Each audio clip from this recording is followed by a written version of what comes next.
దేవుని పరిశుద్ధ నామమునకు సమస్తమైన మహిమ ఘనత ప్రభావాలు యేసయ్యకి మాత్రమే కలుగునుగాక. మనమందరం కూడా ఈ విధంగా సజీవులుగా ఉండి ఆ గొప్ప దేవుని నామమును స్తుతించడానికి, ఆరాధించడానికి, ఆ దేవాతి దేవుడు మన పట్ల చూపిన ఆయన కృపను బట్టి, ఆ దేవాతి దేవుడు మన పట్ల చూపిన ఆయన కనికరాన్ని బట్టి దేవునికి మహిమ కలుగునుగాక. కొద్ది నిమిషాలు దేవుని యొక్క వాక్యాన్ని దేవుని వాక్యపు వెలుగులో పరిశుద్ధాత్మ దేవుని సహాయంతో నేర్చుకోవడానికి ప్రయత్నించేద్దాం. పేతురు రాసిన మొదటి పత్రిక 4వ అధ్యాయము 7వ వచనం నుండి 11వ వచనం వరకు ఉన్న వాక్య భాగాన్ని నేను చదువుతున్నాను. దయచేసి బైబిల్ ఉన్న వారందరూ తెరిచి చూసి గమనించాలని కోరుతున్నాను. అయితే అన్నిటి అంతము సమీపమై ఉన్నది, కాగా మీరు స్వస్థ బుద్ధి గలవారై ప్రార్థనలు చేయుటకు మెలకువగా ఉండుడి. ప్రేమ అనేక పాపములను కప్పును గనుక అన్నిటికంటే ముఖ్యముగా ఒకని ఎడల ఒకడు మిక్కటమైన ప్రేమ గలవారై ఉండుడి. సనుగు కొనకుండా ఒకనికి ఒకడు ఆతిథ్యము చేయుడి. దేవుని నానా విధమైన కృప విషయమై మంచి గృహ నిర్వాహకులై ఉండి ఒక్కొక్కడు కృపావరం పొందిన కొలది ఒకనికొకడు ఉపచారం చేయుడి. ఒకడు బోధించినడలా దేవోక్తులను బోధించినట్లు బోధింపవలెను. ఒకడు ఉపచారం చేసినడలా దేవుడు అనుగ్రహించు సామర్థ్యం నుండి చేయవలెను. ఇందువలన దేవుడు అన్నిటిలోనూ యేసుక్రీస్తు ద్వారా మహిమపరచబడును. యుగయుగములు మహిమయు ప్రభావమును ఆయనకుండునుగాక. ఆమె. ప్రార్థన చేద్దాం. ప్రేమ నమ్మకమైన మా ప్రియ కన్న తండ్రి, పరలోకపు దేవ, యేసయ్య, మీ ఘనమైన శ్రేష్టమైన నామమునకు వందనాలు, స్తోత్రాలు, స్తుతులు చెల్లిస్తున్నాము తండ్రి. ఇంతవరకు మీరు మమ్మలను కాపాడి భద్రపరిచి సజీవులుగా ఉంచి ఈ ఆదివారపు దినాన్న మేమందరము మీ పాద సన్నిధిలో చేరి తండ్రిని మిమ్మను స్తుతించి ఘనపరచడానికి, మిమ్మను సేవించడానికి ప్రభా మీరు మాకు కృపనిచ్చారు తండ్రి. ఈ సమయంలో కొద్ది నిమిషాలు మీ వాక్యం నేర్చుకోవడానికి మీ పాద సన్నిధికి మేము వస్తుండగా మీ వాక్యము ద్వారా మీరు మాతో మాట్లాడండి. మీ వాక్యము ద్వారా మమ్మలను దర్శించండి. మీ వాక్యమే మమ్మలను బ్రతికిస్తుంది నాయన. మమ్మలను జీవింప చేయగలిగినటువంటి మీ మాటల ద్వారా మమ్మలను హెచ్చరించండి. చదువుకున్న వాక్య భాగంలో ఏవైతే పాఠాలు, సత్యాలు మీరు మాకు నేర్పించడానికి ఇష్టపడుతున్నారో ఆత్మదేవ మీరు మాతో మాట్లాడి మీరు మమ్మలను బలపరిచి కృప చూపించమని ప్రార్థన చేస్తున్నాం. చేరవచ్చిన మనందరినీ మీరు జ్ఞాపకం చేసుకుని కృప చూపించమని యేసయ్య నామములో ప్రార్థించి వేడుచున్నాను మా పరమ తండ్రి. ఆమేన్. భూమి మీద పుట్టినటువంటి ప్రతి మానవుడు కూడా సమయానికి బందీగా ఉన్నటువంటి వ్యక్తులు. కాలానికి, సమయానికి మనం బంధించబడ్డాం. అది ఎలా తెలుస్తుందనంటే మనకు నెల అయిపోగానే మన క్యాలెండర్లో పేజీ ఏం చేస్తాం, మనం తిప్పేస్తాం కదా. ఆ నెల అయిపోయింది, నెక్స్ట్ మంత్కి మరలా మనం దాని క్యాలెండర్ తిప్పుతాం. సంవత్సరం అయిపోగానే ఆ క్యాలెండరు తీసివేసి మళ్ళా కొత్త క్యాలెండరు తెచ్చుకుంటాం. కాబట్టి మనకేమర్థమవుతుందంటే మనం అన్నిటికీ, కాలానికి, మనం ఎప్పుడైనా ఏదైనా పని చేసేటప్పుడు టైం అయిపోతుంది, టైం సరిపోవట్లేదు అని అంటూ ఉంటాం. అంతేకాదు ఖాళీ ఎక్కడదండి, బిజీ అండి, అసలు పనులు నాకు తెమలట్లేదండి, టైం సరిపోవట్లేదు అన్నట్టుగా మనం మాట్లాడతాం మనకి ఇవ్వబడినటువంటి టైంలో. అంటే మనిషి కాలానికి బంధించబడ్డాడు. అంటే టైము, కాలం మనలను ఏం చేస్తుందంటే మానిటరింగ్ చేస్తూ ఉంది. మనము కాలం చేత బంధించబడ్డాం. కాలం మనలను మానిటరింగ్ చేస్తుంది. కానీ మనలను సృష్టించిన దేవుడు మాత్రం కాలానికి అతీతుడు. కాలాలు, సమయాలు అన్నీ కూడా ఆయన స్వాధీనంలో ఉన్నాయి. ఆయన ఎప్పుడు ఏది చేయాలనుకున్నాడో ఆయన అనుకున్న సమయంలో చేస్తాడు. కానీ మనం నిర్ణయించిన కాలంలో లేకుంటే మనం అనుకున్న సందర్భంలో దేవుడు చేయడు. అంటే దేవుడు కాలానికి అతీతుడు అన్న సత్యాన్ని మనము ఎప్పుడు గుర్తుపెట్టుకోవాలి. భూమి మీదకి ఆయన ఎప్పుడు రావాలనుకున్నాడు అంటే మనుషులందరూ కూడా ఇప్పుడు వచ్చేస్తే బాగున్ను అని అనుకున్న సందర్భంలో వచ్చాడా? గలతీ 4:4లో అయితే కాలము సంపూర్ణమైనప్పుడు. అంటే దేవుడు నిర్ణయించిన కాలం ఉంది, ఆ టైం ఉంది, ఆ టైం ఆయన పెట్టుకున్నాడు, ఆ టైం ప్రకారం ఆయన వచ్చాడు. యేసుక్రీస్తు భూమి మీదకి వచ్చిన తర్వాత కూడా ఆయన పరిచర్య ప్రారంభించినటువంటి మొదటి దినాల్లో మొట్టమొదటి సూచక్రియ చేసినప్పుడు అక్కడ ద్రాక్షారసం అయిపోయింది. ఆయన తల్లి వచ్చి అయ్యా ద్రాక్షారసం అయిపోయింది అని చెప్పానంటే ఆయన అన్న మాట ఏంటి? అమ్మ నా టైం ఇంకా, నా గడి ఇంకా రాలేదు, నా కాలం ఇంకా రాలేదు, నా సమయం ఇంకా రాలేదన్నాడు ఆయన. తర్వాత యెరూషలేము పట్టణానికి అందరు కూడా పస్కా పండుగ నిమిత్తం వెళ్ళిపోతున్నారు. ఆయన యొక్క తల్లి ఇలాక ఆయన సహోదరులు అందరూ కూడా వెళ్తూ ఉంటుంటే నువ్వు కూడా రావా పండుగ అని చెప్పానంటే ఆయన అన్నాడు నా గడియ ఇంకా రాలేదన్నాడు ఆయన. అంతేకాదు యేసుక్రీస్తు ప్రభువు మరలా చనిపోయి సమాధి చేయబడి మూడో దినాన తిరిగి లేచి పరలోకానికి వెళ్ళిపోతున్నప్పుడు అక్కడ గలిలయ మనుషులందరూ కూడా అక్కడ చేరి ఉన్నప్పుడు ఇద్దరు దేవదూతలు పరలోకం నుండి దిగి వచ్చి ఏ రీతిగానైతే ఆయన పరలోకానికి వెళ్ళాడో మరలా అదే రీతిగా ఆయన రాబోతున్నాడు, తిరిగి వస్తాడు అన్న సత్యాన్ని వాళ్ళు చెప్పి వెళ్ళారు. ఇప్పుడు ఆయన వెళ్ళాడు, మరలా ఆయన రాబోయేటువంటి కాలము ఏమైంది? సమీపించింది. ఇక్కడ చదువుకున్న వాక్య భాగంలో 7వ వచనంలో అయితే అన్నింటి అంతం ఏమైంది? సమీపమైంది. అంటే దేవుడు చేయాల్సిన కార్యాలన్నీ కూడా ప్రభువు ఏం చేశాడు? చేసేశాడు. ఆయన చేయాల్సిన పనులన్నీ చేశాడు. మనిషి కొరకు ప్రాణం పెట్టాలి, ప్రాణం పెట్టాడు. ఆయన రక్తం చిందించాడు, చనిపోయాడు, సమాధి చేయబడ్డాడు, మూడో దినాన తిరిగి లేచాడు, మళ్ళీ ఆయన రక్తం ద్వారా పరిశుద్ధపరిచాడు, నీతిమంతులుగా చేశాడు. అయితే ఆయన వచ్చే రాకడలో ఏం జరగబోతుందనంటే కాలము అంతమయ్యింది, అంటే కాలము అన్నిటి అంతము సమీపమయ్యింది. అంటే దాని అర్థం ఏంటంటే ఆయన తొందరగానే రాబోతున్నాడు. ఆయన వచ్చే టైంలో ఏం జరగబోతుందంటే సంఘము ఎత్తబడుతుంది. సంఘము ఎత్తబడిన తర్వాత భూమి మీద 7 ఏండ్ల శ్రమల కాలం రాబోతుంది. 7 ఏండ్ల శ్రమల కాలం ముగిసిన తర్వాత యేసుక్రీస్తు ప్రభువు అంటే ఈ యొక్క సాతానును ఆయన బంధించి పెడతాడు. ఆయన బంధించి పెట్టిన తర్వాత 1000 ఏండ్ల పరిపాలన భూమి మీద జరగబోతుంది. యేసుక్రీస్తు ప్రభు ఆయన భూమి మీదకి వస్తాడు.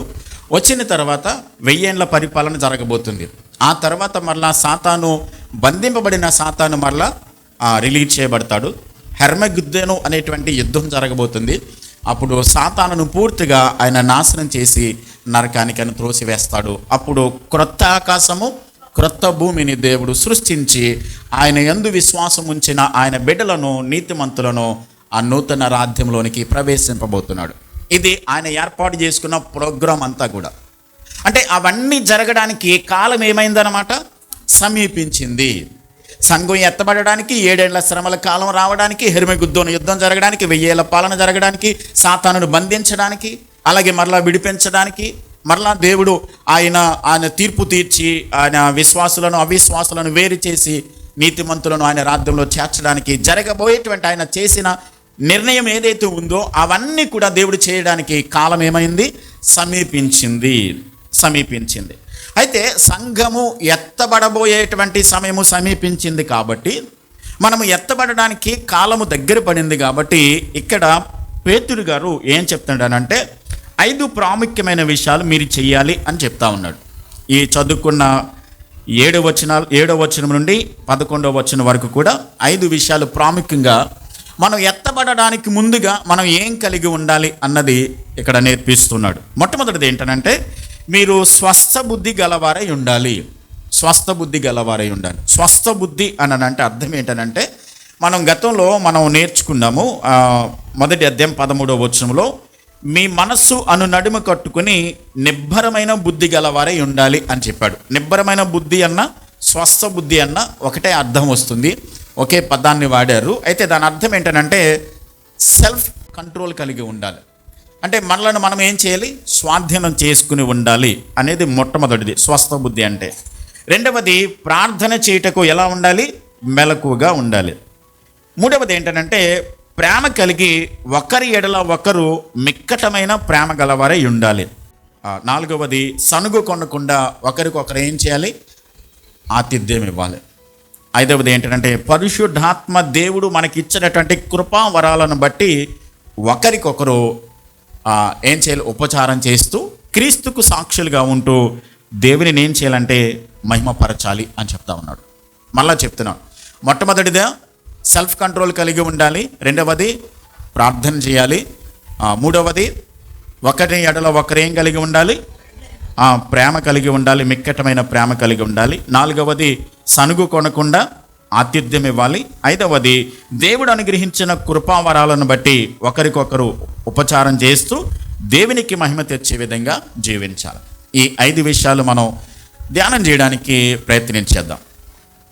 యేసుక్రీస్తు ప్రభువు ఆయన చనిపోయి సమాధి చేయబడి 3వ దినాన తిరిగి లేచి పరలోకానికి వెళ్ళిన తర్వాత ఆయన మరలా వస్తాను అని చెప్పి వెళ్ళాడు. వస్తాడా రాడు? ఆయన చాలా రోజులైంది కదా చెప్పెళ్ళి. మా తాత ముత్తాతల నుంచి కూడా చెప్తున్నారు పాస్టర్లు. కానీ ఒక వాస్తవం ఏంటన్నాడు, ఆయన చెప్పి వెళ్ళాడంటే ఖచ్చితంగా ఆయన ఏం చేస్తాడు? వస్తాడు. ఆయన రావడానికి సిద్ధంగా ఉన్నాడు. ఆయన వెళ్ళే ముందు కూడా చెప్పెళ్ళాడు, నేను ఎప్పుడు వస్తానో మీకు తెలీదు, కానీ ఒక సూచన చెప్తా ఉన్నాను, నేను ఎప్పుడు వస్తానో చెప్తాను అని మత్తయి సువార్త 24వ అధ్యాయంలో చెప్పాడు ఆయన. నేను వచ్చే రాకడకు ముందు యుద్ధాలు జరుగుతాయి, కరువులు వస్తాయి, భూకంపాలు వస్తాయి, అక్కడక్కడ తెగుళ్ళు వస్తాయి, అంతు చిక్కనటువంటి వ్యాధులు వస్తాయి, దేశం మీదకి దేశము, రాజ్యం మీదకి రాజ్యము లేచి యుద్ధ వాతావరణం సమీపిస్తూ ఉంటుంది.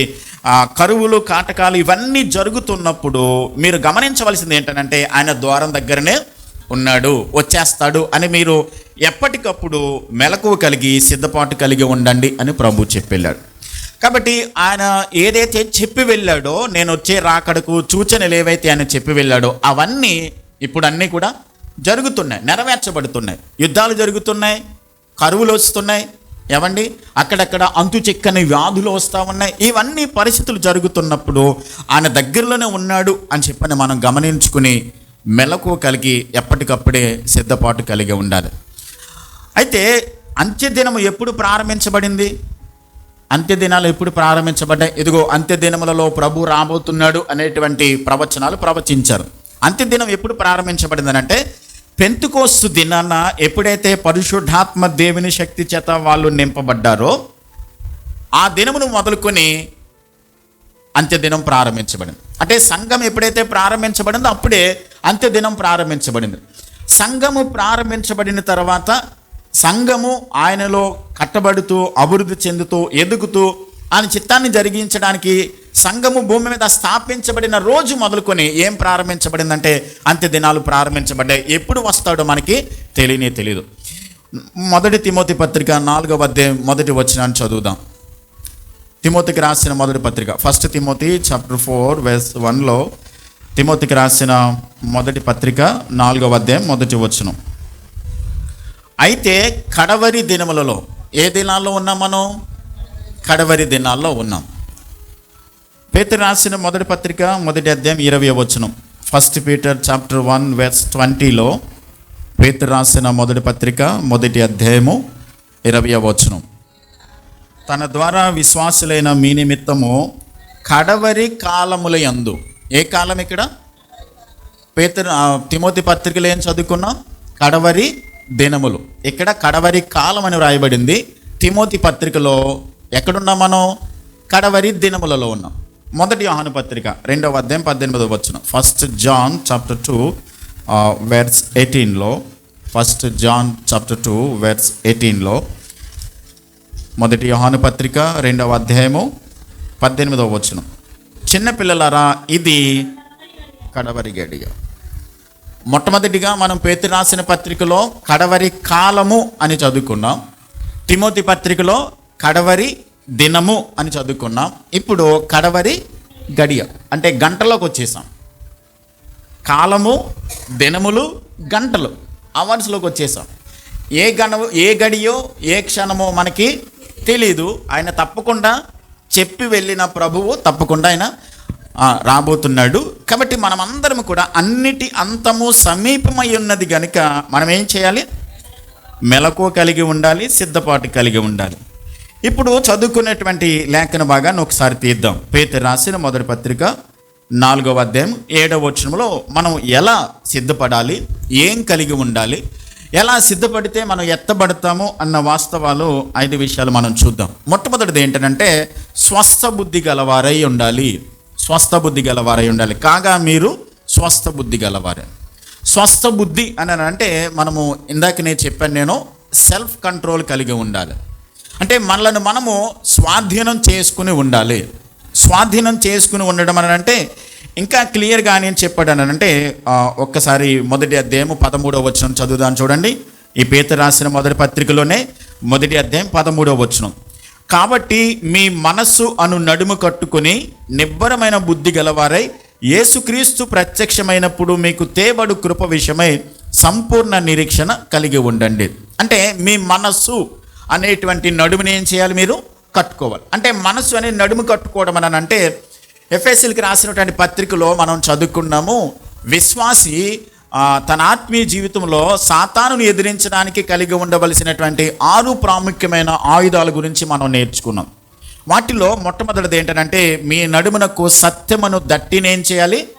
కట్టుకోవాలి. సత్యం అనే దట్టి అని అంటే మీరు ఈ సత్యం అనేటువంటి దాని మీద మీ విశ్వాస జీవితాన్ని కట్టుకున్నప్పుడు, మీ మనస్సును మీరు స్వాధీనం చేసుకుని కంట్రోల్ చేసుకుని ఉండగలిగినప్పుడు, మొట్టమొదటిగా యేసుక్రీస్తు వచ్చే రాకడలో మనము ఆయనతో పాటు కూడా ఎత్తబడే గుంపులో ఉండగలుగుతాం. ఎందుకు మనం మనసును కంట్రోల్ చేసుకోవాలి? ఎందుకు మన హృదయాన్ని మనం స్వాధీనం చేసుకోవాలి? ఎందుకు సెల్ఫ్ కంట్రోల్ కలిగి ఉండాలని అంటే, అక్కడ మనం చదువుకున్నటువంటి వాక్య భాగంలో నేను పరిశుద్ధుడనై ఉన్నాను కనుక మీరును సమస్త విషయంలో ఏమై ఉండాలి? పరిశుద్ధులై ఉండాలి. కాబట్టి దేవుడు పరిశుద్ధుడు కాబట్టి మనము కూడా ఆయన పరిశుద్ధతలో నడిచినప్పుడు మాత్రమే. గమనించాలి, మనము పరిశుద్ధపరచబడ్డాం ఎప్పుడు? యేసుక్రీస్తు రక్తము ద్వారా మన పాపమును ఒప్పుకొని క్షమించమని అడిగి దేవుని దగ్గర పశ్చాత్తాపడినప్పుడు, మన పాపాన్ని ఒప్పుకున్నప్పుడు ప్రభు మనను పాపాన్ని కడిగి పరిశుద్ధపరిచాడు. అయితే ఆ పరిశుద్ధతలో మనం ఏం చేయాలి? కొనసాగుతూ ఉండాలి. పరిశుద్ధతలో మనం జీవిస్తూ ఉండాలి. దేవుడు పరిశుద్ధపరిచాడు, కానీ ఆ పరిశుద్ధతలో మనం కొనసాగినప్పుడు మాత్రమే ఆ మనసు అనేటువంటి నిబ్బరం కలిగి మన కంట్రోల్ కలిగి ఉండి మన సర్వ శరీరాన్ని కంట్రోల్ చేసుకుని దేవుడు చెప్పినటువంటి పద్ధతిలో పరిశుద్ధంగా నడిచినప్పుడు మాత్రమే దేవుని రాజ్యాన్ని స్వతంత్రించుకుంటాం. లేకపోతే మన మనస్సు అనేటువంటి నడుము కట్టుకోకుండా, లేకుంటే మన మనస్సును మన స్వాధీనం చేసుకోకుండా, కంట్రోల్ చేసుకోకుండా గనక మనం జీవిస్తే ఈ లోకంలో మనం విడిచిపెట్టబడతాం. దేవుడు పరిశుద్ధుడు కాబట్టి మనం ఏ విషయాల్లో కంట్రోల్ కలిగి ఉండాలి? పవిత్రత కలిగి ఉండాలి. మనము పరిశుద్ధమైన జీవితాన్ని కొనసాగించాలి. ఎందుకు? ఆయన పరిశుద్ధుడు కాబట్టి. ఆయనతో పాటు ఉండగలిగింది ఎవరు? పరిశుద్ధులు మాత్రమే ఉండగలుగుతారు. కాబట్టి మనము ప్రాముఖ్యంగా మన విశ్వాస జీవితంలో మనం కలిగి ఉండవలసింది ఏంటంటే పరిశుద్ధతను కలిగి ఉండాలి. తిమోతికి రాసినటువంటి 2వ పత్రిక మొదటి అధ్యాయం 7వ వచనంలో దేవుడు మనకు ఇంద్రియ నిగ్రహము కలిగినటువంటి ఆత్మనే ఇచ్చిన కానీ పిరికితనపు ఆత్మను మనకు ఇవ్వలేదు. అంటే ఒక మాట ఏంటంటే మన సర్వ శరీరాన్ని కంట్రోల్ చేసుకోగలిగినటువంటి ఆత్మ చేత ప్రభువు మనల్ని ఏం చేశాడంటే నింపాడు. అలాంటి పరిశుద్ధాత్మ దేవుని శక్తిని మనకిచ్చాడు. ఎక్కడున్నాడు ఆయన? మన హృదయాల్లో ఉన్నాడు. ఇప్పుడు మన హృదయాల్లో పరిశుద్ధాత్మ దేవుడు నివాసం ఉన్నాడు. కాబట్టి ఆయన మనలో నివాసం ఉన్నంత కాలం కూడా ఏం జరుగుద్ది అన్నమాట? మన శరీరాన్ని మనం ఏం చేయగలుగుతాం? స్వాధీనం చేసుకోగలుగుతాం, కంట్రోల్ చేసుకోగలుగుతాం. మన చూపులు, మన ఆలోచనలు, మన తలంపులు అన్నీ కూడా దేవుని యొక్క ఆత్మ స్వాధీనంలో ఉంచుకుని మనము అన్ని విషయాలలో కూడా కంట్రోల్ కలిగి జీవించాలి. నేను కంట్రోల్ చేసుకోలేకపోతున్నాను, నేను స్వాధీనం చేసుకోలేకపోతున్నాను, నా వల్ల కావట్లేదంటే దాని అర్థం ఏంటన్నమాట? కంట్రోల్ ఏమైంది? తప్పిపోయిందన్నమాట.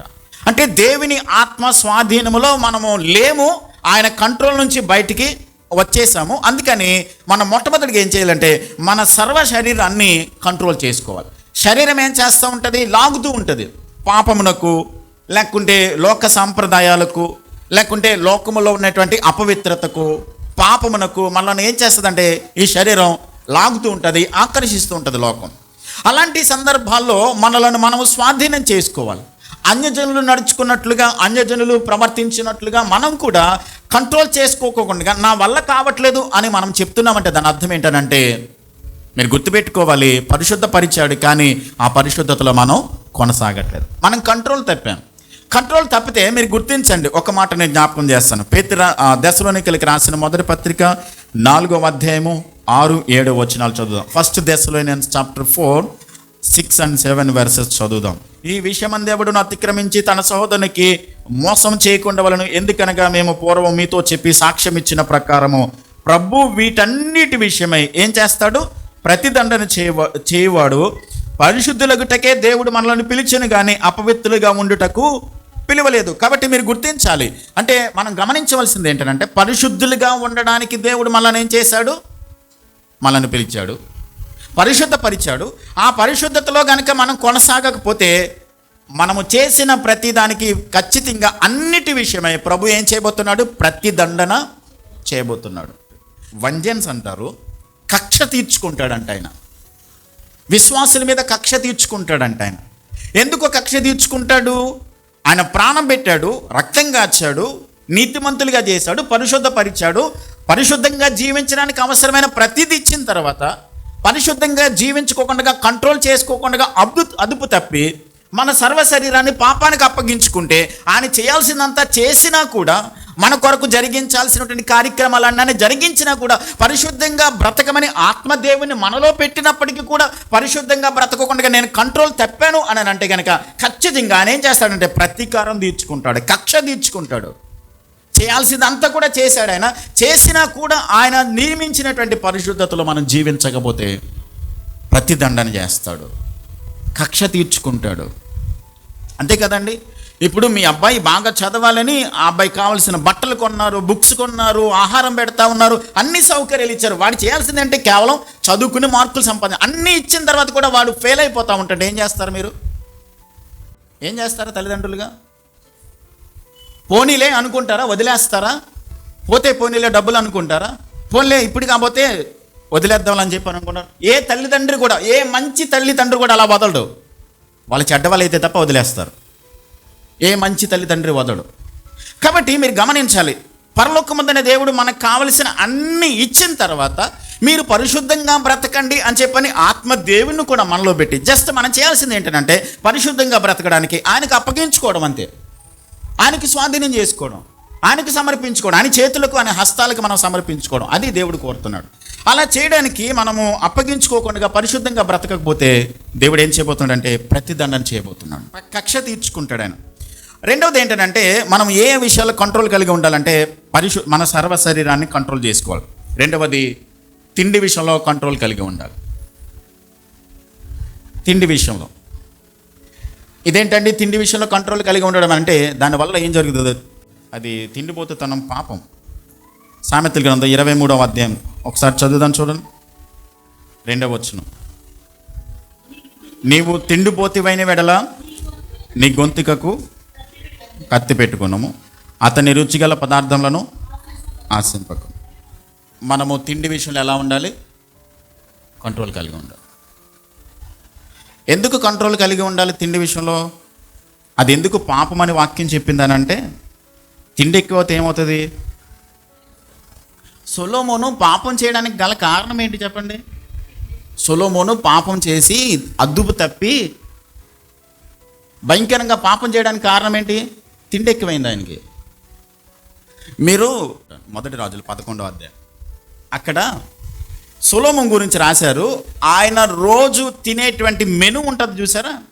జస్ట్ రోజు ఒక పూటకు తినేటువంటి ఆహార పదార్థాల మెను ఉంటుంది, లిస్ట్ ఉంటుంది. ఎంత భయంకరంగా తినేవాళ్ళు అంటే వాళ్ళు అంత భయంకరంగా తినేవాళ్ళు. తిని తిని తిని తిని తన శరీరాన్ని బాగా పెంచుకున్నాడు, పాపం చేశాడు. తిండిపోతులు అందరూ లావుగా ఉండరండి. తిండిపోతులు అందరూ లావుగానే ఉండరు. అది మనకున్నటువంటి కోరికను బట్టి. దేవుని వాక్యం చెప్తుందనంటే, నీవు తిండిపోతువైన ఎడల నీ గొంతుకి ఏం చేపెట్టమంటుంది? కత్తిపెట్టు. స్వాధీనం కలిగి ఉండాలి, జాగ్రత్త. మరొక విషయం ఏంటనంటే, మన సర్వ శరీరాన్ని కంట్రోల్ చేసుకోవాలి, పాపం వైపు వెళ్ళుకోకుండా, అపవిత్రత వైపు వెళ్ళుకోకుండా. రెండవది ఏంటనంటే, తిండిపోతు తన విషయంలో జాగ్రత్త కలిగి ఉండాలి. ఇంకా దేవుని వాక్యం ఏం చెప్తుందంటే, చాలా విషయాల్లో మనము స్వాధీనం చేసుకుంటూ ఉండాలి. మనము కోరికల విషయంలో, మన ఈ లోక సంబంధమైనటువంటి కోరికల విషయంలో కంట్రోల్ కలిగి ఉండాలి, స్వాధీనం చేసుకుంటూ ఉండాలి. ఒకవేళ కనుక కంట్రోల్ చేసుకోకపోతే ఏం జరుగుతుందో సామెతల గ్రంథంలోనే ఆయన చెప్పాడు. ఒకసారి చదువుదాం, చూడండి. 25వ అధ్యాయము 28వ వచనం చదువుదాం. ప్రాకారం లేక పాడైన పురము ఎంతో తన మనస్సును అణుచుకొనలేని వాడు కూడా. ప్రాకారం ఎందుకు కడతారు? ఏమండి? పట్టణాలకు ప్రాకారాలు ఎందుకు కడతారు? పూర్వకాలంలో ప్రాకారాలు కట్టేవారు, గోడలు కట్టేవారు ఎత్తుగా, శత్రువు రాకోకుండా, వాళ్ళ మీద దాడి చేయకుండా, దొంగలు రాకోకుండా, మరొక ఏ విధమైనటువంటి ఈ దొంగలు వచ్చి పట్టుకుని వెళ్ళిపోకుండా, సెక్యూరిటీ కోసం కదా, భద్రత కోసం. మన ఇంటికి ప్రహరీ గోడ ఎందుకు కట్టుకుంటాం? కాంపౌండ్ వాళ్ళు ఎందుకు కట్టుకుంటాం? సెక్యూరిటీ కోసం. కాబట్టి అలాగా ప్రాకారం లేక పాడైన పురము ఎంతో, తన మనస్సును కనుక తన కంట్రోల్ చేసుకోకపోతే అలాగే జరుగుద్ది, అలాగే పాడైపోతాడు. అంటే తిండి విషయంలో, మన కోరికల విషయంలో, మనకున్నటువంటి ఆశల విషయంలో, మనకున్నటువంటి లోక సంబంధమైనటువంటి కోరికలు, వీటన్నిటి విషయంలో మనం కంట్రోల్ కలిగి లేకపోతే, స్వాధీనం చేసుకోలేకపోతే, ప్రాకారం లేనటువంటి పట్టణము, పురము ఎలాగైతే పాడైపోతుందో ఆ వ్యక్తి జీవితం కూడా ఏమవుతుంది? పాడైపోతుంది. కాబట్టి దేవుడు మనను ఎందుకోసం పరిశుద్ధపరిచాడు, ఎందుకు రక్షించాడు, ఎందుకు తన ప్రాణాన్ని పెట్టాడంటే మనము కంట్రోల్ కలిగి ఉండాలి, ఎత్తబడే గుంపులో ఉండాలన్న ఉద్దేశంతోనే కదా. ఇది విశ్వాసులకే రాశాడు. ఎందుకు ఈ పేతురు రాసిన మొదటి పత్రిక అంతా రాశాడనంటే, వాళ్ళు రోమా ప్రభుత్వం కింద భయంకరమైన శ్రమలు ఎదుర్కొంటున్నారు. నీరో చక్రవర్తి కాలంలో భయంకరంగా వాళ్ళు చిత్రహింసలు పెడతా ఉన్నారు. ఎలాగనంటే, వాళ్ళు క్రైస్తవులను తీసుకుని వెళ్ళి వారిని తారు డబ్బాలో ముంచి వేసి వాళ్ళని తీసి చెట్లు కట్టేసి కాగడా వెలిగించి వాళ్ళు మండిపోతూ ఉంటుంటే ఆ పార్కుల్లో కూర్చొని పార్టీలు చేసుకునేవారు. వాళ్ళు క్రైస్తవులను చిత్రహింసలు పెట్టి చెట్లుగా కట్టేసి వాళ్ళు వెలుగుతూ ఉంటే, వాళ్ళు కాలుతూ ఏడుస్తూ కేకలు పెట్టి బొబ్బలు పెడతా ఉంటుంటే ఆ వెలుగులో వాళ్ళ పార్టీలు చేసుకునేవారు. అంతగా భయంకరంగా క్రైస్తవులను హింసిస్తున్నటువంటి ఆ మొదటి శతాబ్దంలో ఆ శ్రమలు తట్టుకోలేక చాలామంది క్రైస్తవులు ఆయా దేశాలకు చెదిరిపోయారు. గలతీయ, కప్పదోకియా, బితూనియా దేశాలకు చెదిరిపోయారు. ఆ చెదిరిపోయినటువంటి వారికి పేతురు గారు ఏం చేస్తున్నాడంటే, ఈ పత్రిక రాస్తూ, మీరు రక్షింపబడ్డారు, మీకు దేవుడు నిత్యదేవాన్ని ఇవ్వబోతున్నాడు, మధ్యలో మీకు శ్రమలు ఉంటాయి, అయితే ఈ శ్రమలో మీరు ఓర్పు కలిగి ఉండండి, సహనం కలిగి ఉండండి. ఆయన వచ్చేస్తున్నాడు, కాలం సమీపించింది, అన్నిటి అంతం సమీపించింది. ఎందుకని? వాళ్ళని ఓదార్చడానికి. ఈ శ్రమలు ఎదుర్కోలేక, తట్టుకోలేక బాధపడుతూ ఉన్నారు. మీరేం భయపడకండి, కంగారు పడకండి, అన్నిటి అంతము సమీపించింది, ఆయన వచ్చేయబోతున్నాడు, దగ్గరలోనే ఉన్నాడు ఆయన. కాబట్టి మీరు, ఆయన రాకడ సిద్ధంగా ఉంది కాబట్టి, ద్వారం దగ్గరనే ఉన్నాడు కాబట్టి మిమ్మల్ని మీరు స్వాధీనం చేసుకోండి, కంట్రోల్ కలిగి ఉండే. ఎంతవరకు మీరు పవిత్రతను కాపాడుకున్నారు, ఎంతవరకు స్వాధీనం చేసుకున్నారు, ఎంతవరకు మీ మనస్సును మీరు కంట్రోల్ చేసుకుని నిబ్బరం చేసుకున్నారు. కానీ విడిచిపెట్టకండి, అది కంట్రోల్ చేసుకుంటూ కొనసాగించండి, జాగ్రత్త కలిగి ఉండండి, ఎందుకంటే అన్నిటి అంతము సమీపించింది అని రాబోతున్నాడు అని పేతురు పత్రికను ఆ శ్రమలో ఉన్నటువంటి క్రైస్తవులకు రాస్తున్నాడు. కాబట్టి మనకు కూడా ఈ పత్రిక రాస్తూ మనకి ఏ విధంగా దీన్ని అర్థం చేసుకుంటామనంటే, ప్రభు రాబోతున్నాడు కాబట్టి సంఘముగా రక్షింపబడినటువంటి మనము ఈ పరిశుద్ధత అనేటువంటి దానిలో మనము నడవాలి, మనల్ని మనం స్వాధీనం చేసుకోవాలి, కంట్రోల్ కలిగి ఉండాలి, మనల్ని మనమే దేవునికి అప్పగించుకొని దేవునిలో మనం కొనసాగాలి. అది లేకపోతే కనుక ప్రతి వానికి దేవుడు ఏం చేయబోతున్నాడు? ప్రతిదండన చేయబోతున్నాడు. అది మొట్టమొదటిది. రెండవది ఏంటనంటే, మీరు మెలకువగా ఉండి ప్రార్థన చేయుటకు మెలకువగా ఉండాలి అని చెప్తున్నాడు. ప్రార్థన ఎందుకు చేయాలండి? ఎందుకు ప్రార్థన చేయాలి? మనకు అవసరతలు ఉన్నాయి కాబట్టి ప్రార్థన చేద్దామా? ఎందుకు ప్రార్థన చేయాలి? కొన్ని వచనాలు చదువుదాం. ఎందుకు ప్రార్థన చేయమన్నాడు అంటే, యూదులకు ఎక్కువగా వాళ్ళు ఏం చేసేవారంటే, తప్పనిసరిగా రోజుకి 2-3 సార్లు దేవుని సన్నిధికి వెళ్ళి ప్రార్థన చేస్తారు. వాళ్ళ ఆచారం అది. ఉదయం, మధ్యాహ్నం, సాయంకాలం ఖచ్చితంగా వాళ్ళు దేవుని సన్నిధికి వెళ్తారు. అందుకనే దావీదు ఎన్నిసార్లు దేవునికి ప్రార్థన చేశాడు? 3 సార్లు ప్రార్థన చేశాడు. ఎన్నిసార్లు స్తుతించాడు? 7 సార్లు స్తుతించాడు. దానియేలు గ్రంథంలో కూడా మనం చదువుకుంటాం, ఆయన యథావిధిగా దినమునకు 3 మార్లు యెరూషలేము తట్టు తన కిటికీలు తెరిచి 6వ అధ్యాయం 10వ వచనంలో చదువుకుంటాం, ఆయన యథావిధిగా ప్రార్థన చేసేవాడు. మనము అపోస్తలుల కార్యాల గ్రంథంలో 3వ అధ్యాయంలో చదువుకుంటాము, పేతురు, యోహాన్లు మధ్యాహ్నం 3 గంటల వేళ ప్రార్థనా సమయమైంది కాబట్టి దేవుని మందిరానికి వెళ్తా ఉన్నారు. అప్పుడు పుట్టినప్పటి నుండి గుడ్డివాడు భిక్షం అడుక్కుంటా ఉన్నాడు కదా అక్కడ 3 గంటల సమయంలో. అంతేకాదు అపోస్తలుల కార్యాల గ్రంథం 10వ అధ్యాయంలో కూడా వాళ్ళు మరునాడు కూడా కూడుకుని వారు ప్రార్థన చేస్తూ ఉన్నారు. అంతేకాదు 16వ అధ్యాయంలో కూడా అపోస్తలుడైన పౌలు ప్రార్థన చేయడానికి మందిరానికి వెళ్తున్నప్పుడు అక్కడ పుతోను అనేటువంటి దయ్యం పట్టినటువంటి ఒక అమ్మాయిని దయ్యం పట్టుకున్నట్లుగా మనం చూస్తాం. అంటే యూదులకు ఆచారం ఏంటంటే రోజుకు ఖచ్చితంగా 3 సార్లు ప్రార్థన చేస్తారు. అయితే మనం ఎందుకు ప్రార్థన చేయాలి? కొన్ని వచనాలు చదువుదాం. 21వ అధ్యాయం లూకాసు వార్త 34వ వచనం. లూక్ చాప్టర్ 21:34లో లూకాసు వార్త 21వ అధ్యాయం. లూకాసు వార్త 21వ అధ్యాయం. ఎందుకు మనం ప్రార్థన చేయాలి? ఎందుకు ప్రార్థన చేస్తే మనకు ప్రయోజనం ఏంటి? చూద్దాం. 21వ అధ్యాయం 34వ వచనం చదువుతున్నాను. మీ హృదయములు ఒకవేళ తిండి వలనను, మత్తు వలనను, ఐహిక విచారముల వలనను మందముగా ఉన్నందున ఆ దినము అకస్మాత్తుగా మీ మీదికి ఉరి వచ్చినట్టు రాకుండా మీ విషయమై మీరు జాగ్రత్తగా ఉండుడి. ఆ దినము భూమి అందంతటా నివసించు వారందరి మీదకి అకస్మాత్తుగా వచ్చును. కాబట్టి మీరు జరగబోవు వీటి నెలను తప్పించుకొని మనుష్య కుమారుని ఎదుట నిలువబడుటకును శక్తిగల వారగునట్లు ఎల్లప్పుడూ ప్రార్థన చేయొచ్చు, మెలకువగా ఉండుడి. 36వ వచనంలో ఆయన ఏం చెప్తున్నాడనంటే, ఈ వీటన్నిటిని కూడా మనం తప్పించుకుని ఆయన ఎదుట నిలబడడానికి, మనుష్య కుమారుని ఎదుట నిలబడడానికి మనకేం కావాలి? శక్తి కావాలి. దానికోసం మనం ఏం చేయాలి? ప్రార్థన చేయాలి. అంటే మనుష్య కుమారుని ముందు మనము నిలబడడానికి శక్తి కావాలి. మనకి దేవుని ముందు నిలబడాలంటే మనకి శక్తి కావాలి. దేవుని శక్తి లేకపోతే మనము ఆయన ముందు నిలబడలేము. కాబట్టి ఆయన ముందు నిలబడడానికి మనకి శక్తి కావాలని అంటే ఖచ్చితంగా మనం ఏం చేయాలంటే, ఎక్కడొస్తుంది ఆ శక్తి? ఎక్కడి నుంచి వస్తుంది? ప్రార్థన వల్ల. ఎలా వస్తుంది మనకి? ప్రార్థన వల్ల, ప్రార్థించడం వల్ల మనము దేవుని సన్నిధిని అనుభవించగలుగుతాం, దేవుని శక్తిని పొందుకుంటాం. 34వ వచనంలో, మీ హృదయము ఒకవేళ తిండి వలనను, మత్తు వలనను, ఐహిక విచారముల వలనను మందముగా ఉన్నందున. నేను ఎందుకే చెప్పాను, మన మనసుని ఏం చేయాలి? కంట్రోల్ చేసుకోవాలి. తిండి విషయంలో మనం ఎందుకు కంట్రోల్ కలిగి ఉండాలో చెప్పాను. ఇప్పుడు అర్థమవుతుందా? మనకి ప్రార్థన చేయడానికి నిద్ర వస్తుంది, సోమర్థనం వస్తుంది, మందంగా ఉంటాం. కాబట్టి మీరు తిండి వలన మత్తులోకి వెళ్ళిపోతారేమో. కాబట్టి మత్తులో ఉన్నప్పుడు మీరు ప్రార్థించలేరు. ఆయన వచ్చేసాడు అనుకోండి, ఆయన ముందు నిలబడడానికి మీకు శక్తి ఉండదు. కాబట్టి మీరు కంట్రోల్ కలిగి ఉంటే, మీ మనసును స్వాధీనం చేసుకుంటే, తిండి విషయంలో మీరు కంట్రోల్ కలిగి ఉండగలిగితే కనుక మీరు ప్రార్థించడానికి మీకు మెలకువగా ఉంటారు. 24 గంటలు ప్రార్థన చేయమని కాదు, మన ఆత్మీయ విషయంలో మెలకువ ఉండాలి.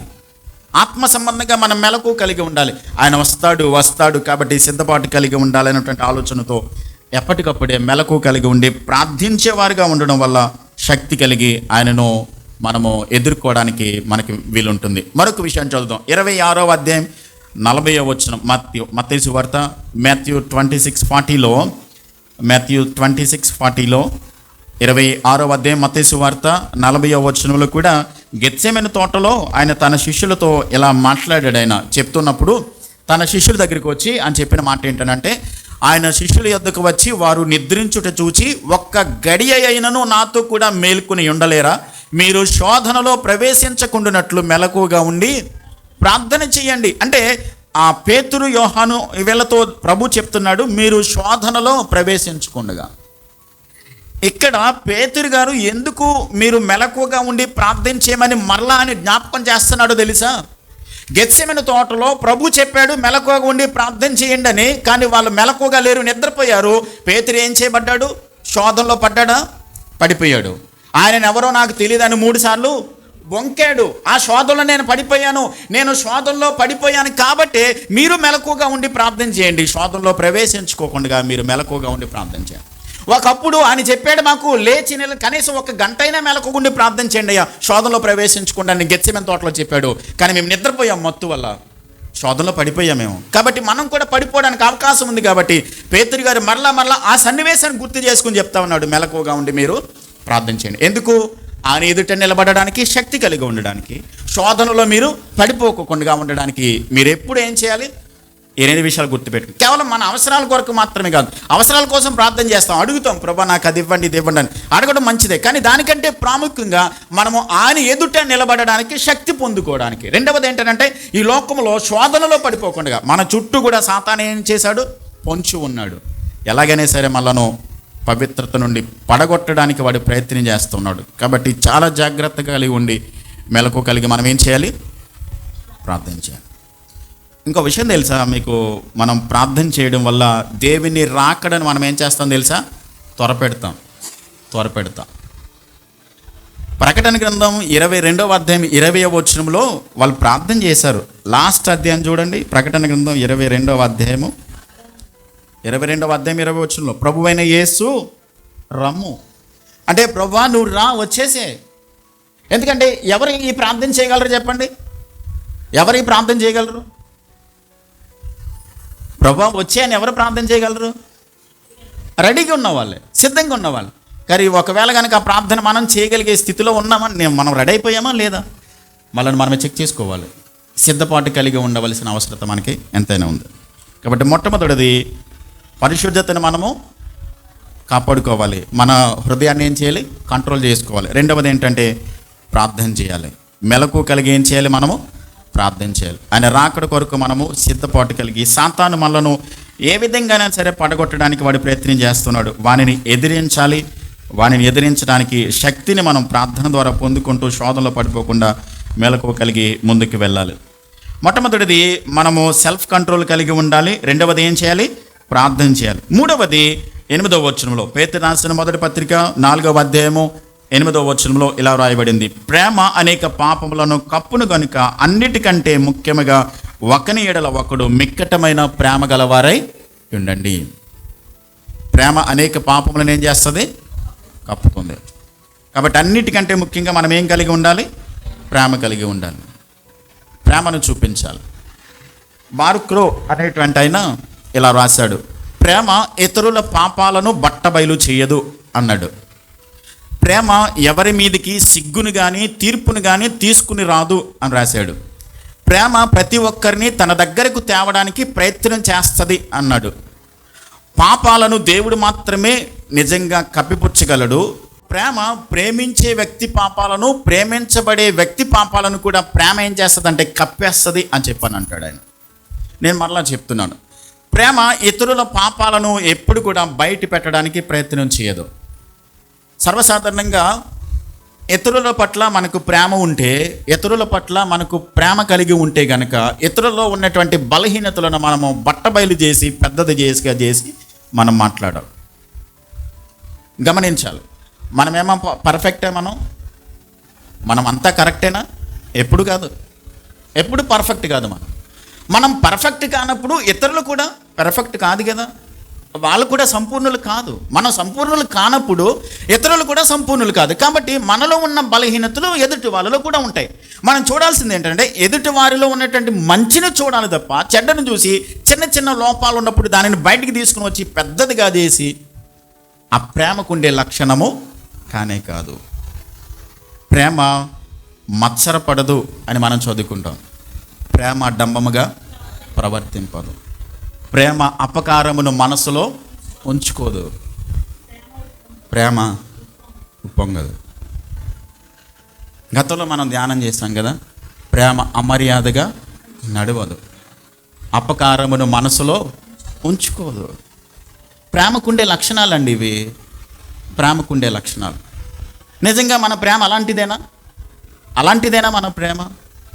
కాబట్టి ప్రభు ఏం చెప్తున్నాడంటే, వాక్యం ఏం చెప్తున్నాడంటే, మీరు ఒకని ఎడల ఒకడు మెక్కటమైనటువంటి ప్రేమ గలవారే. ఎందుకు ఈ ప్రేమ గురించి నేను మాట్లాడుతుంటే, పేతురు రాసిన పత్రికను రాస్తూ గతంలో ఆయన జీవితంలో జరిగిన ప్రతి సన్నివేశాన్ని గుర్తు చేసుకుని రాస్తున్నాడు ఈ మాటలో.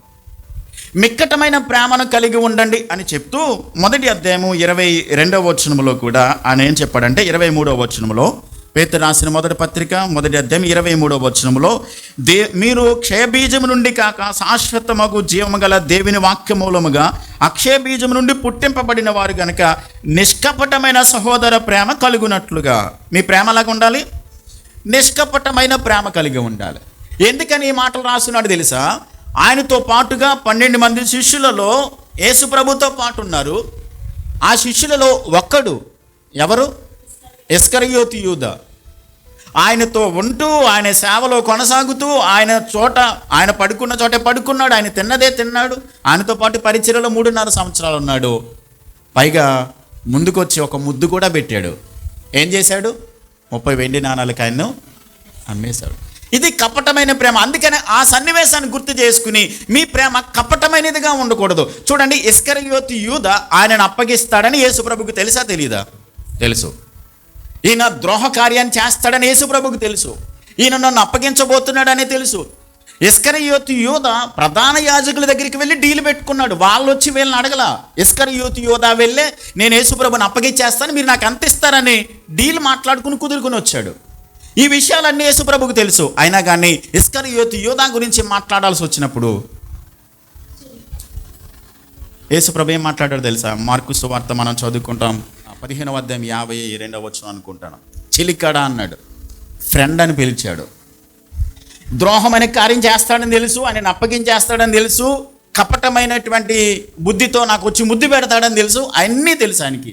కానీ ఇస్కరియోతు యోధను నువ్వు ఈ తప్పు చేస్తున్నావని అందరి ముందు ఎప్పుడైనా బయలుపెట్టి మాట్లాడా? ఆయన చేసే పొరపాట్లన్నీ కూడా నువ్వు ఇది చేస్తున్నావని చెప్పని ఎప్పుడైనా మాట్లాడా? చిట్ట చివరి గడియలు ఆయన పాదాలు కూడా కడిగాడు ఆయన కదండి. అంతటి ప్రేమ ప్రభు చూపించాడు. కాబట్టి మనం కూడా మన సహోదరు పట్ల ఏం చేయాలి? ప్రేమను చూపించాలి. ఇక్కడే రాశాడు, పేతురు రాసినటువంటి మొదటి 4వ అధ్యాయం 8వ వచనంలో ప్రేమ అనేక పాపములను ఏం చేస్తుంది? కప్పిపెడుతుంది. ఇంకొక మాట ఏంటనంటే, ఒకవేళ గనక ఈ జాగ్రత్తగా వినండి ఈ మాటలు, మన తోటి వారి పట్ల మనం ప్రేమను చూపిస్తే, మన తోటి వారిని నిష్కపటమైనటువంటి ప్రేమతో మనం ప్రేమించగలిగితే, వాళ్ళలో బలహీనతలు ఉన్నాయి, మనలో బలహీనతలు ఉన్నాయి. కాబట్టి నిష్కపటమైనటువంటి ప్రేమతో వారిని మనం ప్రేమించినప్పుడు ప్రభు చేత మనము ఆ ప్రేమ చేత కప్పబడతామని చెప్తున్నాడు ఒక వ్యక్తి.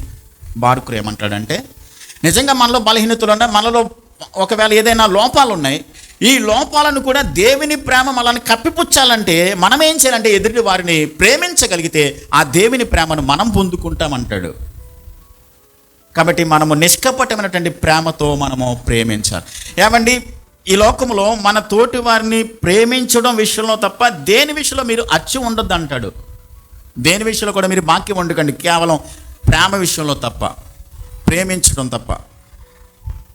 మనం ఏం చేయాలంటే, ఒకవేళ ఎవరైనా దేవుని మార్గం నుంచి బయటికి వెళ్ళిపోతుంటే పాపిని వాని తప్పు మార్గం నుండి మళ్లించినట్లుగా మరణం నుండి ఒక ఆత్మను రక్షించడానికి ప్రేమ అనేక పాపములను కప్పివేస్తుంది. కాబట్టి ప్రేమతోనే వారిని ఏం చేయాలి? మరలా మీరు వెనక్కి తీసుకుని రండి, ప్రేమను చూపించి వెనక్కి తీసుకుని రండి.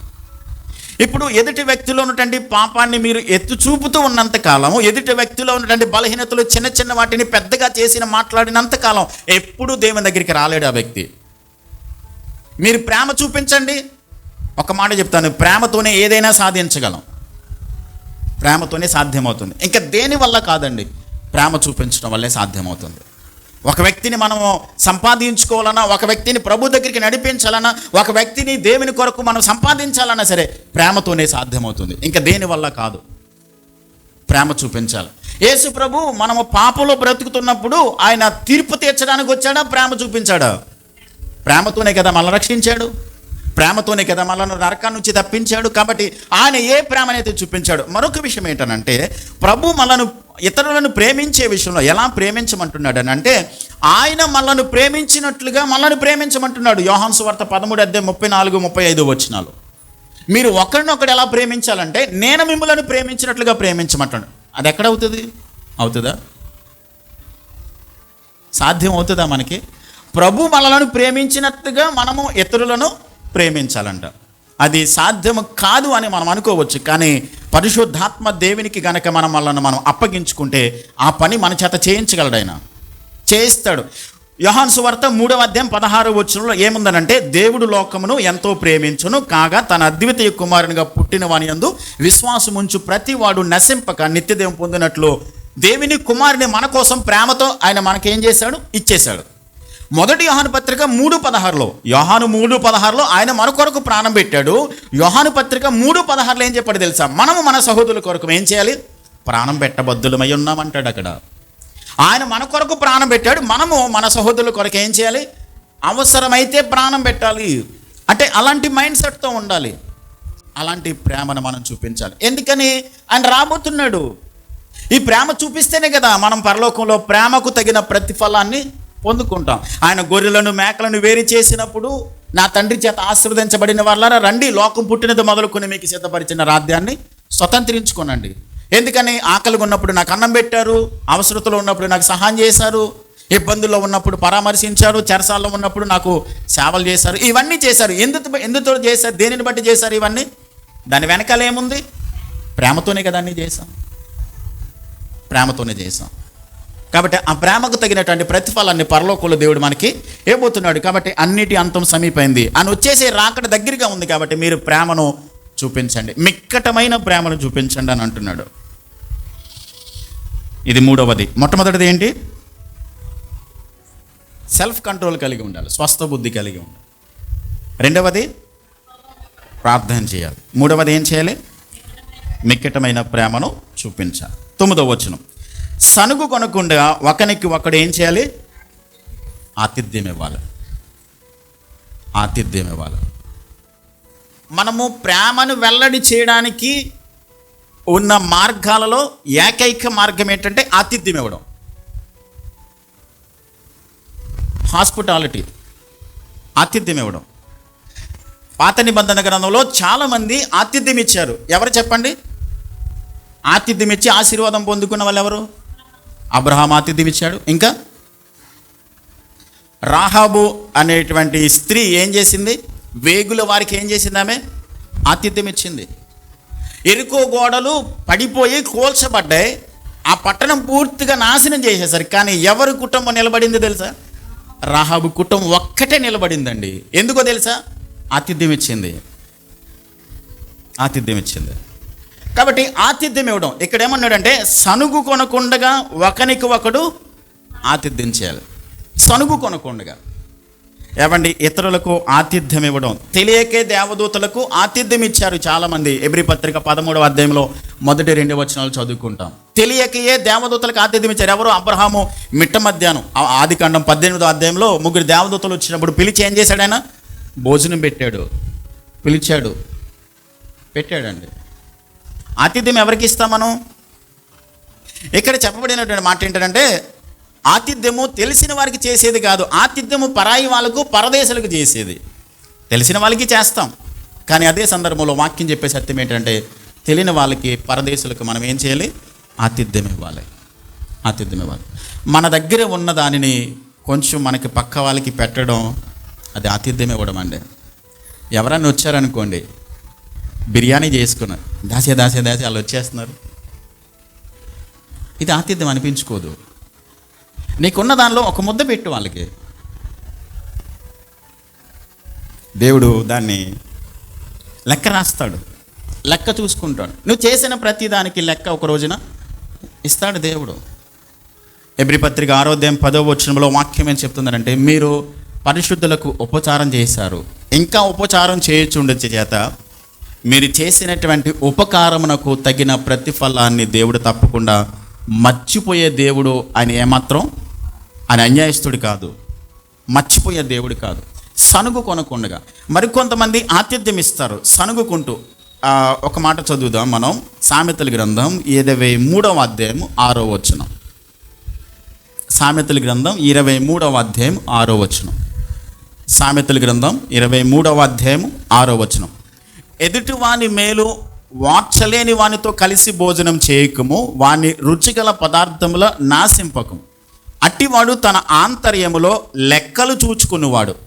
వాడు తినుమో త్రాగుమో అని అతడు నీతో చెప్పునే కానీ అది హృదయములో నుండి వచ్చు మాట. కొంచెం వేసుకోండి, కొంచెం తినండి, లోపల ఏముంటుంది? లెక్కలు కడతా ఉంటాడు. ఇది ఆతిథ్యం ఇవ్వడం కాదు. దానికి తగిన ప్రతిఫలాన్ని నువ్వు పొందేసావు భూమి మీద, కానీ నీకు పరలోకంలో బహుమానం కావాలంటే సనుగు కొనకుండగా తోటి వారికి ఏం చేయాలి? ఆతిథ్యం ఇవ్వాలి. తెలియకే దేవదూతలకు ఆతిథ్యం ఇచ్చారు, వాళ్ళు ఆశీర్వదించబడ్డారు. రాహాబు వేస, ఆమె అన్యురాలు ఆమె, కానీ దేవుని కార్యాలు విన్నది. వేగుల వాళ్ళు వచ్చారు, వాళ్ళని మిద్దె మీద జనపనార కట్టలో దాచిపెట్టింది. ఏం చేయబడిందో తెలుసా? ఎంత ఆశీర్వాదం వచ్చిందో తెలుసా? యేసుక్రీస్తుకు వంశావళిలోకి చేర్చుకొచ్చేసాడండి దేవుడు. అసలు ఆమె అన్యురాలు, రావడానికి వీలు లేదు, కానీ ఎక్కడ తీసుకొచ్చాడు తెలుసా? యేసుక్రీస్తు వంశావళిలో ఆమె తీసుకొచ్చి కూర్చోబెట్టాడు. ఎందుకో తెలుసా? ఆమె ఆతిథ్యం చేసింది. అంటే ఆతిథ్యం ఇస్తేనే ఎంత ఆశీర్వాదం రాగలిగితే, చూడండి మనము ఇతరులకు ఆతిథ్యం ఇస్తే పరలోకంలో ఎంత బహుమానాన్ని పొందుకుంటామండి. కొంతమందికి పెట్టడానికి చేతులు రావండి, రావు అసలు. ఇవ్వడానికి కానీ పెట్టడానికి కానీ చేతులు రావు. మరి ఆయన దగ్గర నుంచి మాత్రం రావాలి మనకి.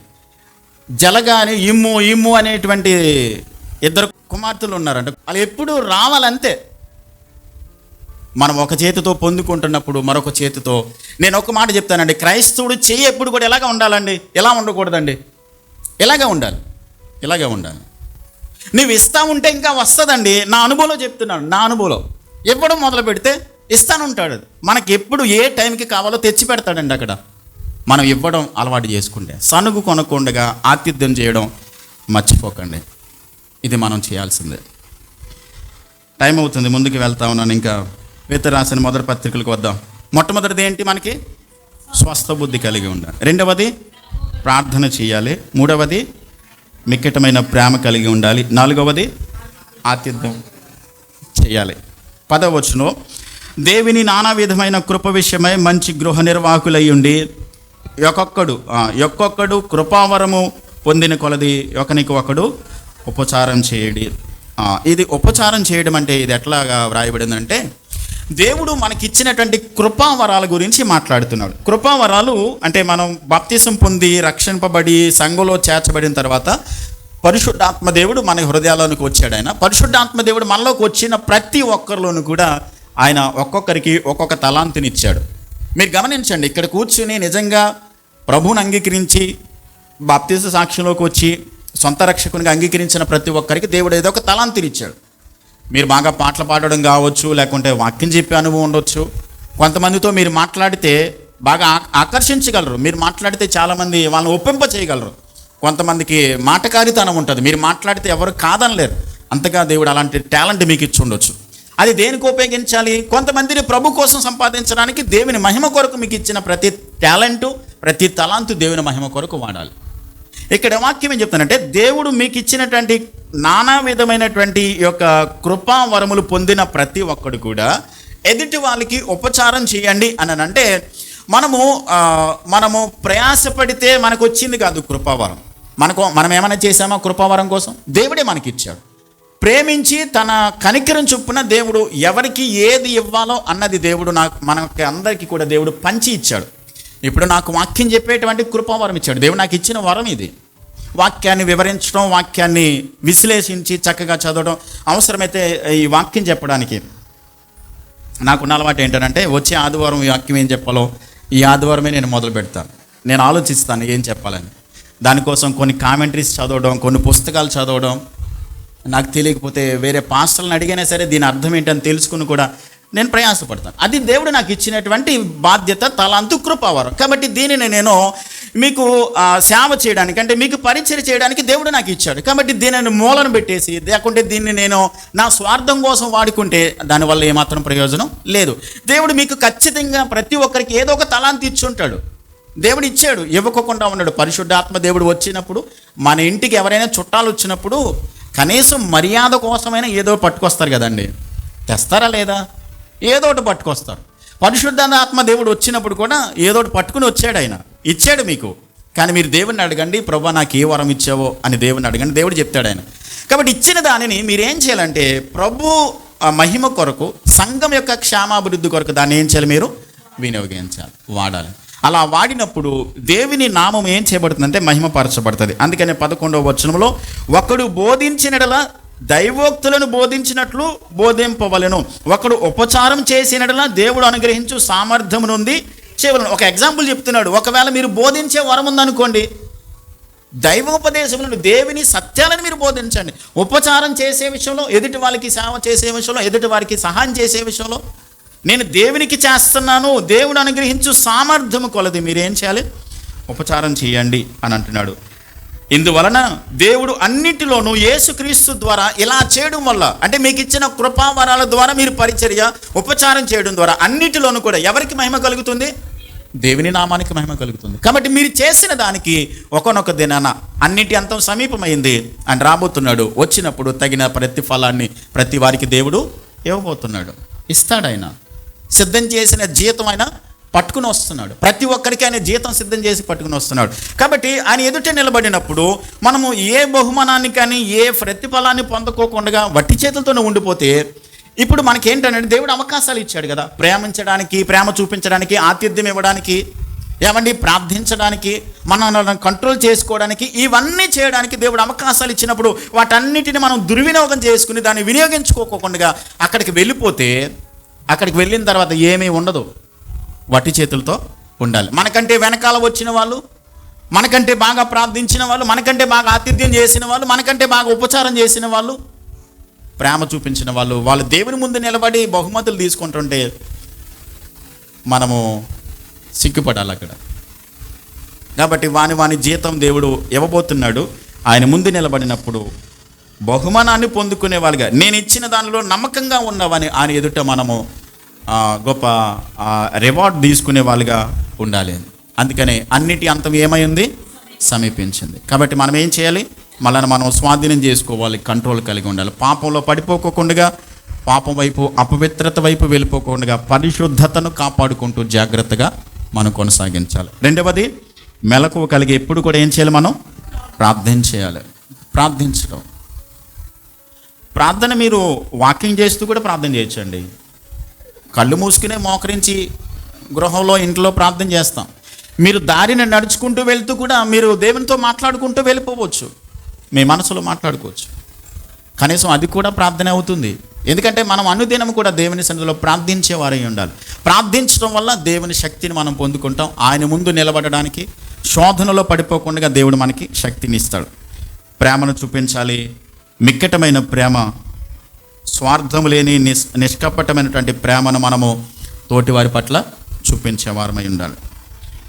సనుగు కొనకుండా ఇతరులకి ఏం చేయాలి, మనం ఆతిథ్యం ఇవ్వాలి. ఇద్దామా ఆతిథ్యం? ఒక్కొక్క కుటుంబాన్ని పరిచయం చేసుకుందాం. మీ ఇంటికి వాళ్ళు రావడం, వాళ్ళ ఇంటికి మనం వెళ్ళడం, ఫెలోషిప్. ఇదే కదా ఫెలోషిప్, ఒకరినొకరు కలిసి సహవాసంలో ఉండడం. సంఘానికి వచ్చి మీరెవరో నాకు తెలీదు, మీరెవరో నాకు అన్నట్టుగా కాదు. మనం అందరం కూడా ఒక్క తండ్రికి పుట్టిన బిడ్డలం. మనకందరికి ఒక్కడే తండ్రి కాబట్టి, ఒక్క తండ్రికి బిడ్డలం కాబట్టి మనందరం కలిసి సహవాసంలో ఉండాలి, సహవాసంలో ఎదగాలి. అది దేవుడు కోరుతున్నాడు.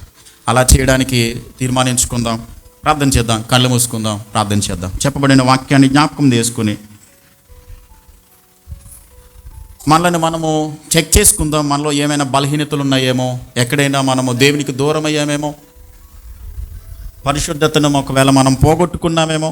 దేవుడు పరిశుద్ధపరిచాడు, పరిశుద్ధతనిచ్చాడు. ఆ పరిశుద్ధతలో మనం కొనసాగుతున్నామా లేదా మనల్ని మనమే చెక్ చేసుకుందాం, పరీక్షించుకుందాం. దేవుని ఆత్మకు అప్పగించుకుని, ప్రభువా నేను పవిత్రంగా జీవించలేకపోతున్నాను, అపవిత్రతలో పడిపోతున్నాను, సాతాను శోధనలో, నా శరీర కోరికలలో నేను కంట్రోల్ చేసుకోలేక నా శరీరాన్ని పాపమునకు నేను అప్పగించేసుకున్నాను, దయచేసి నన్ను క్షమించమని మరలా తిరిగి ఆయన దగ్గరికి వద్దాం. దేవుడు క్షమిస్తాడు, దేవుడు కృపనిస్తాడు, సహాయం చేస్తాడు. ఆయన దగ్గర ఒప్పుకుందాం, క్షమించమని వేడుకుందాం, దేవుని కనికరాన్ని కోరుకుందాం. ఒక తీర్మానం చేసుకుని స్థలాన్ని విడిచిపెట్టి వెళ్ళడానికి ప్రయత్నించేద్దాం. కాబట్టి అన్నిటి అంతము సమీపమైంది. ఆయన ద్వారం దగ్గరనే ఉన్నాడు. ఎప్పుడు ఆయన కడబోర శబ్దం రోగబోతుందో తెలియదు. కాబట్టి మనం సిద్ధపాటు కలిగి ఉన్నామా లేదా ఒక్కసారి చెక్ చేసుకుందాం, పరీక్షించుకుందాం. సెల్ఫ్ కంట్రోల్, స్వస్థ బుద్ధి కలిగే మనల్ని మనం స్వాధీనం చేసుకుని పాపమునకు, లోకమునకు ఏమాత్రం చోటివ్వకుండా దేవుని ఆత్మకు మనల్ని మనం అప్పగించుకుని ఆత్మానుసారంగా జీవించడానికి ప్రయత్నించేద్దాం, తీర్మానించుకుందాం. దేవుని ఆత్మ సహాయాన్ని కోరుకుందాం. ప్రభువా నన్ను మీ స్వాధీనంలో ఉంచండి, నేను కంట్రోల్లో ఉండగలిగినటువంటి ఆ శక్తిని నాకు ఇవ్వండి, నాకు సహాయం చేయండి అని దేవుని ఆత్మ సహాయం కోరుకుందాం. ప్రార్థించడానికి తీర్మానించుకుందాం. మనకు సమయం దొరికిన కొలది ప్రభు సన్నిధిలో ప్రార్థించేవారిగా శక్తిని పొందుకొని ఆయన ఎదుట నిలబడడానికి, శోధనలో పడిపోకుండా దేవుడు మనకి సహాయం చేయడానికి ప్రేమ చూపిందాం. తోటి వారి పట్ల నిష్కపటమైన ప్రేమను చూపిస్తూ, ప్రేమ అనేక పాపములను కప్పుతుంది కాబట్టి మనము ప్రేమను చూపించడానికి తీర్మానించుకుందాం. ఆతిథ్యం ఇవ్వడం, సనుగు కొనకుండా, విసుగు చెందుకోకుండా ఆతిథ్యం ఇవ్వడం.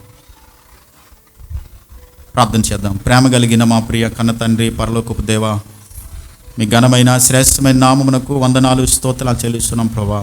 మీరు గొప్ప దేవుడవు, ప్రేమగల దేవుడవు గనుక మీరు మమ్మలను ప్రేమిస్తూనే మీ వాక్య భాగాన్ని మీరు మాకు నేర్పిస్తూ ఉన్నారు. మా జీవితాన్ని సరిదిద్దుకోవడానికి, చక్కబెట్టుకోవడానికి, అన్నిటి అంతము సమీపమై ఉంది కాబట్టి మేము మెలకువ కలిగి మీరు రాకడ కొరకు సిద్ధపడడానికి ప్రభా, మీరు మరొకసారి మేము ఏ విధంగా సిద్ధపడాలో మాకు మీరు నేర్పిస్తూ ఉన్నారు. స్వస్థ బుద్ధితో ప్రార్థిస్తూనైనా సాతానుని ఎదురిస్తూ ప్రేమ కలిగి ఆతిథ్యమిస్తూ మీరు మాకు ఇచ్చిన కృపావరముల విషయమై ఎదుటి వారికి ఉపచారం చేస్తూ సహాయం చేసేవారిగా ఉండడానికి, మీ మహిమ కొరకు మేము మాకు ఇచ్చినటువంటి తలాంతులను మీ కొరకు వాడడానికి మీ కృపా సహాయం మాకు అందరికీ అనుగ్రహించండి తండ్రి. వాక్యాన్ని విని ఎంతమంది బిడ్డలైతే తీర్మానించుకుని ప్రభా మీ మార్గంలో మీరు చెప్పిన పద్ధతిలో పరిశుద్ధతలో కొనసాగడానికి నాకు సహాయం చేయమని తీర్మానించుకుంటూ అడుగుతున్నారో వారిని మీరు చేపట్టుకుని బలపరిచి స్థిరపరిచి అన్ని సందర్భాల్లో మీ కొరకు సాక్షులుగా జీవించడానికి, ప్రతి విషయంలో మీకు మాత్రమే మహిమ తెచ్చే బిడ్డలుగా జీవితాన్ని కొనసాగించడానికి సహాయం చేయండి. కృపనివ్వండి, దయ చూపించండి, మేలు చేయండి ప్రభా. వాక్యాన్ని ప్రతి వారి హృదయాల్లో స్థిరపరిచి మీకు మహిమ తెచ్చే బిడ్డలుగా జీవించడానికి, కొంతమందినైనా మీ కొరకు సంపాదించడానికి, కొంతమందినైనా ప్రభా మీ రాజ్యం కొరకు వారిని నేను తీసుకుని రావడానికి మీ కృపను వాక్యం వింటున్న మాకందరికీ అనుగ్రహించి మేలు చేసి కాపాడు మీ నామమునికే మహిమ తెచ్చుకునమని యేసుక్రీస్తు నామములో ప్రార్థించి వేడుచున్నాను మా పరమ తండ్రి. ఆమేన్.